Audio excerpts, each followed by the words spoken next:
আসসালামু আলাইকুম রহমতুল্লাহ। Gulf pro সলিউশনে আপনাকে স্বাগতম। আজ আমরা শিখব কিভাবে কাতারের মেডিকেল রিপোর্ট চেক করতে হয়। তো সেজন্য আমরা গুগলে গিয়ে সার্চ করব কিউভিসি।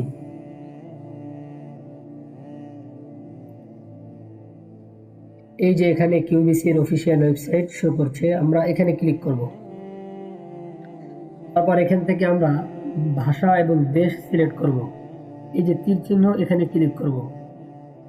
এখানে আমরা বিভিন্ন ভাষা সিলেক্ট করতে পারি, ইংলিশ, আরবি, হিন্দি, বাংলা, উর্দু। আপনি যে ভাষায় করতে চান সেই ভাষা এখানে সিলেক্ট করতে হবে। তো আপাতত আমরা ইংলিশ সিলেক্ট করব। তারপর এখান থেকে আমরা দেশ সিলেক্ট করব, যেহেতু আমরা বাংলাদেশি তো বাংলাদেশ সিলেক্ট করব। দেন এখানে 3টি সার্ভিস দেখা যাচ্ছে, how to book appointment, track application. আমরা যেহেতু মেডিকেল রিপোর্ট চেক করব তো এখানে ক্লিক করব। দেন আমরা যার মেডিকেল রিপোর্ট চেক করব তার ভিসা নাম্বার এবং পাসপোর্ট নাম্বার দিব। প্রথমে আমরা পাসপোর্ট নাম্বার দিব, তারপর আমরা ভিসা নাম্বার দিব, তারপর এখানে আমরা ক্যাপচা কোড দিব।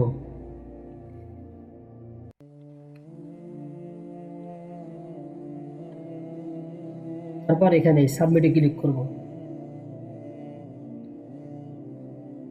এই যে এখানে আমাদের মেডিকেল রিপোর্ট দেখা যাচ্ছে। তো আমরা দেখতে পাচ্ছি এখানে প্রত্যেকটি সার্কেলে টিকমার্ক দেওয়া আছে।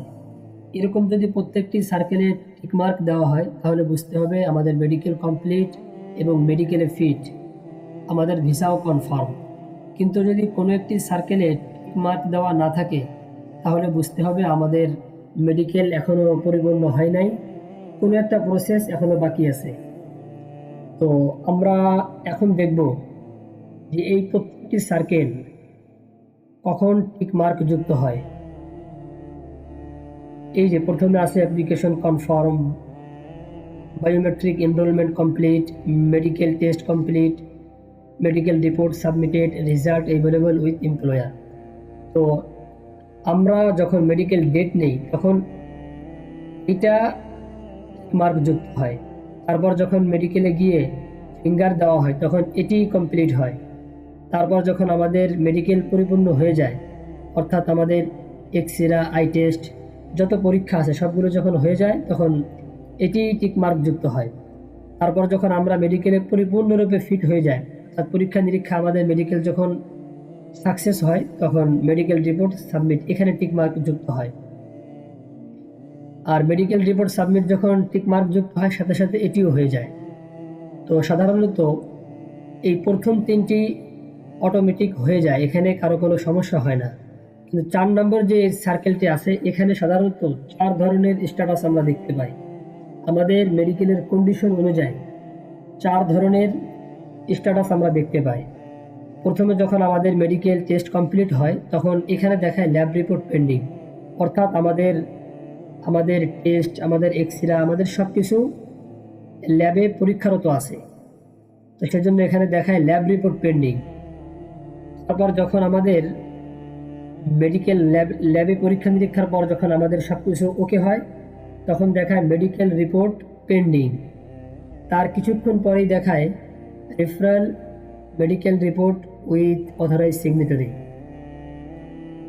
তারও কিছুক্ষণ পরেই আমরা দেখতে পাই যে মেডিকেল রিপোর্ট সাবমিটেড। কিন্তু যদি ল্যাবে পরীক্ষা নিরীক্ষার পর কোনো ধরনের সমস্যা মনে হয় তাহলে এখানে একটি স্ট্যাটাস আছে, applicant require to revisit centre. এর অর্থ হলো যে আপনার আবার মেডিকেলে যেতে হবে, নতুন করে আবার মেডিকেল করতে হবে। তো আমরা দেখতে পাচ্ছি যে এই পাসপোর্টওয়ালা তার সব কিছু ওকে, এই জন্য তার প্রত্যেকটি সার্কেলে টিকমার্ক যুক্ত হয়েছে। তো এইভাবে আমরা খুব সহজে মেডিকেল রিপোর্ট চেক করতে পারবো এবং কোন সার্কেলের কি উদ্দেশ্য সেটাও আমরা বুঝতে পারবো। তো আজকের ভিডিও এই পর্যন্ত, ইনশাল্লাহ পরবর্তী কোনো ভিডিওতে দেখা হবে। আসসালামু আলাইকুম রহমতুল্লাহ।